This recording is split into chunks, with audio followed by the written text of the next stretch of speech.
In Dubai, a CIA and MI6 agent are on a covert mission to transmit sensitive intel from a high-rise building overseen by MI6 agent Nigel Cook. Nigel alerts them that a mercenary team led by Liam Crown are onto them, and they need to abort the mission, but the two agents insist on seeing it through. Crown and his men quickly arrive in an armored truck, already aware that Nigel is watching the cameras as he waves to one inside the lift. The two agents get to the target floor and locate the mainframe, but as they begin sending the data, they come under heavy gunfire from Crown's men. Despite putting up a good fight, both MI6 agents are gunned down, and Crown stops the data retrieval before it can be completed. At this same time, former Marine and CIA agent Jack Ryan is out for a jog when a squad of large blacked-out SUVs try cutting him off, but Jack quickly escapes. He cuts through a store, but the vans quickly get back on his tail, and eventually he is surrounded. Turns out they're CIA led by Deputy Director James Greer, who found chasing him more amusing than just calling. Greer wonders if he likes his new civilian life working on Wall Street, but James thinks it's the closest thing to a normal life he can get. Just from his presence there, Jack knows that something is up and outright refuses to come back to the field, but Greer claims he just wants Jack to meet someone in Dubai, an old friend of his, Nigel, to collect some intel, which is convenient since Jack has a work trip there. Jack knows it's way more complicated than Greer is making it seem, and starts hounding him with questions which he deflects, reassuring James he won't be going in alone. He will be accompanied by Mike November, former chief of Station Venezuela, now a CIA security contractor. Jack still says no, but Greer just walks away as he knows Jack is back. Soon Jack and November board a plane destined for Dubai and land in the beautiful city. After wrapping up a business meeting, November meets him outside and hands him an earpiece. Later that night the two head towards the meet spot, Jack still skeptical about the meet, knowing there's always more to the simplest of missions. Soon, Nigel arrives at the meet location and starts heading towards a ferry. November takes up a lookout position next to the ferry, while Jack starts heading towards it, unaware a suspicious boat with a lone driver is headed that way. Jack gets eyes on Nigel and follows him onto the ferry, but as Jack enters, Nigel holds him at knife point, unaware of who Jack is or why he is there. Jack explains that it's Greer who sent him. Easy. Greer sent me. But Nigel reveals it's Greer he was supposed to meet. At that same time November spots a hooded woman heading towards the ferry and alerts Jack, but Nigel hears his earpiece and gets spooked. Jack tries explaining that Greer sent him to help, but it's clear this mission is not what Greer made it out to be. Nigel relents and hands something to Jack. He's right to me. And at that same time the hooded woman jumps from the bridge onto the moving ferry. At that same time, Nigel is eliminated by the man driving the boat, while Jack is held at gunpoint by the hooded woman, but he escapes and jumps onto the escaping boat, battling the assassin there. November steals a speedboat nearby trying to catch up to Jack, who is doing his best to keep the assassin at bay. Jack overpowers the assassin demanding answers, but the assassin is killed by Crown from a sniper's position. November pulls up in a boat, but the hooded woman is also there, holding them at gunpoint and demanding they drive away as the cops get there. At the CIA headquarters, Greer still can't get through to Jack. He then receives a package containing a top-secret file marked Starling, something obviously important. At that time Greer gets a call from none other than Crown, who makes it clear it's a courtesy call. The only reason Jack is still alive is because he wasn't the one supposed to be at the meet, but if Greer doesn't order him to give back what Nigel stole from him, Jack will be eliminated. Greer tries to protest, claiming he has no idea what Crown is talking about, but Crown refuses to be shut down. Jack and November find themselves bound at an unknown location. The woman turns out to be MI6 officer Emma Marlowe, who takes Jack outside to talk. She makes it clear that she's quite aware of Jack and Greer, showing him a photo of Greer, Nigel and Crown all together. Emma then explains Project Starling. After September 11th, Greer and Nigel created a Black Ops program, which did some really dirty work in the early days of the war. The program was eventually shut down and Greer took the fall for it. She asks Jack if he ever heard the name Liam Crown, astonished at how little Greer actually told Jack. All Jack knows is that he was there to pick something up but didn't get it. Emma thinks Nigel had information to tell Greer and is determined to get answers from Greer, with Jack's help, unless he wants to be locked up in Dubai. Emma brings Jack and November into MI6 custody, where they're met by Deputy Chief Andrew Spear. There Emma reveals she was at the meet location to protect Nigel, his death obviously bothering her. With Nigel dead, Greer is the only one with information on Project Starling, which Spear has no idea about. She plans to get answers from Greer, and plans to use Jack to get him to talk. Jack is brought back to MI6 headquarters, where Greer is already present, and Emma urges him not to burn Greer, as they need more answers. Jack enters an office to see Greer, who right away apologizes, but Jack is pissed that Greer explained nothing to him and placed him in a bad position. Greer claims it was all for his protection, then decides to give his own version of what happened with Starling. He claims he had shut it down, but 2 years ago Nigel discovered that Crown had restarted the program and was running unsanctioned missions and began monitoring them.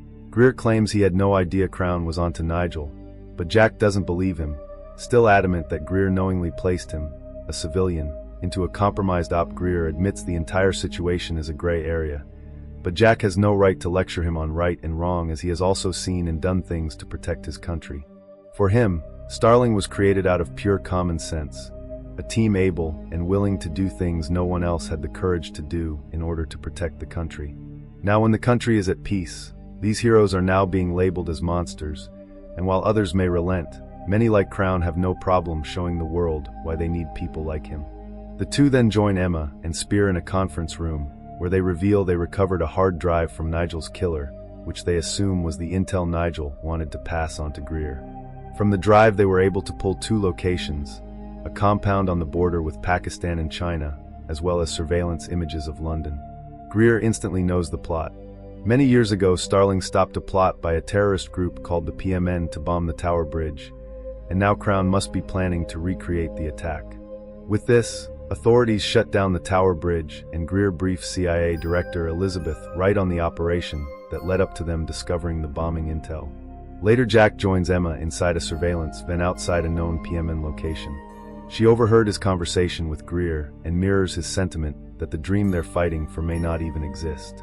They then see a suspected PMN member leave the building, so November starts trailing him on foot. Director Wright soon lands in London, where she is greeted by Greer. As soon as the PMN suspect is out of view, Jack, Emma, and an MI6 tactical squad storm the apartment. The PMN suspect soon picks out November and takes off in a sprint, but November manages to catch up to him and tackle him to the ground. The MI6 team raid the apartment. It's empty of persons, but filled with high-grade explosives. Jack calls Greer, who has just wrapped up a meeting with Wright and MI6 Chief Arnold.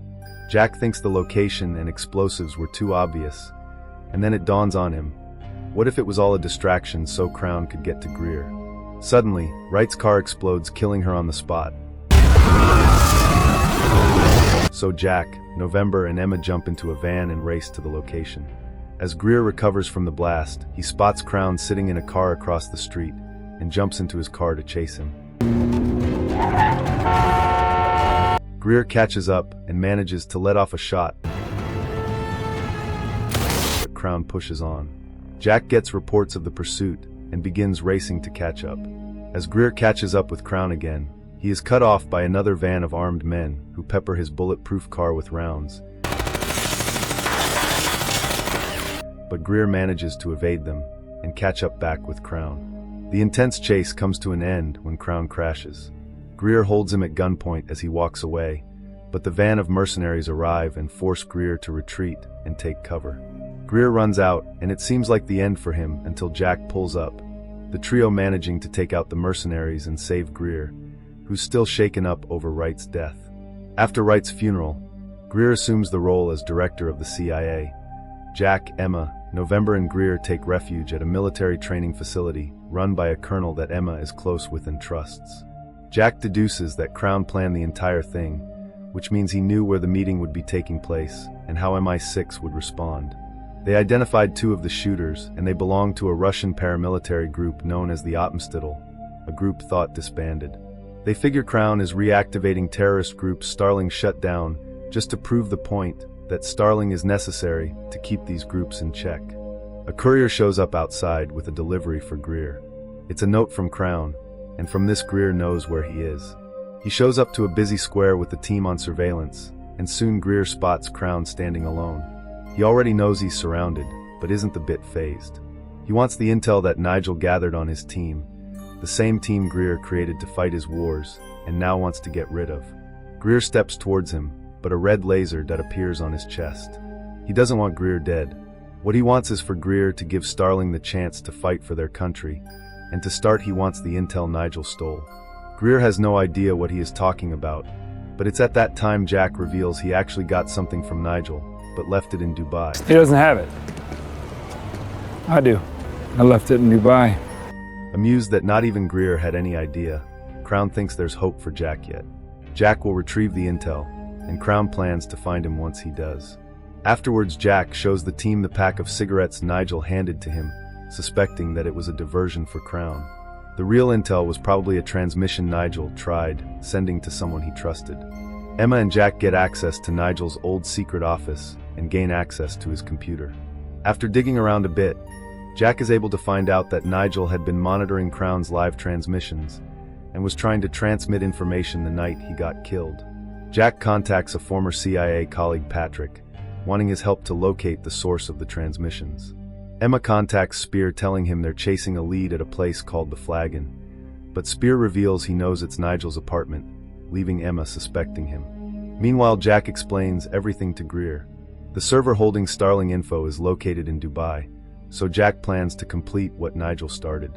Knowing they're being watched, Greer and November leave the training facility and fly back to America. Crown's spy reports back to him, who is watching everything on his computer, so he orders the spy to tail them, unaware it's actually Crown and the Colonel, while November slips away unseen, before regrouping with Jack and Emma on a private jet heading for Dubai. Emma reports to Spear that they're heading to Dubai to pick up a hard drive, but right after Spear contacts Crown, revealing they've been working together all along. Emma, Jack and November land in Dubai and are escorted by Emirati police, with Patrick directing them to the source of the signal. It's pinged at 24.0606. They get to the building, and Jack, Emma and November push into the building heavily armed, with Patrick giving support through the security cameras. The silence is suddenly broken when the trio come under heavy attack from Starling mercenaries, but manage to eliminate the shooters. One of the mercs ends up falling onto the already gun-riddled glass floor, which cracks, causing Emma to fall through. But luckily Jack catches her in time and pulls her to safety. They continue pushing on, but by this time Crown and his men have arrived. The trio continue dropping the random mercs that pop up while pushing towards the server. They get to the floor, where they take out another merc by using a fire extinguisher to disorient him. They finally get to the server room and blow their way inside. And with Patrick's guidance, Jack logs in and begins downloading Starling files, where they see Spear listed as an associate. At that time, Emma gets eyes on Crown and his men and greets them with gunfire. Crown thinks he has them pinned down,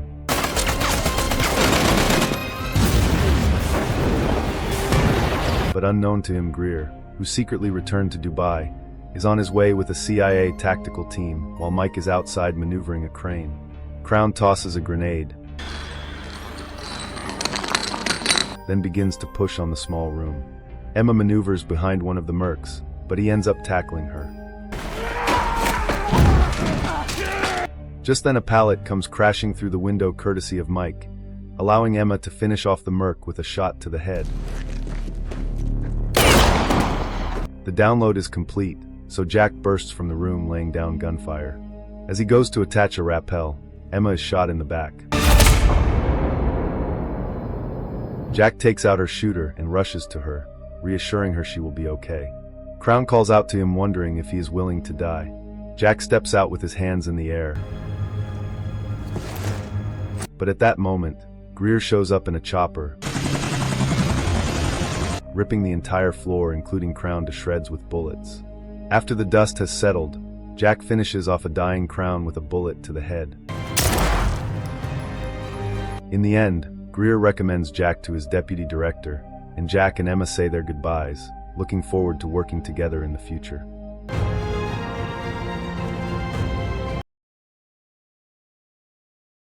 That's it for today's recap. If you enjoyed this breakdown, smash that like button and subscribe for more insane movie stories. YouTube thinks you'll love the video on screen, so click to enjoy.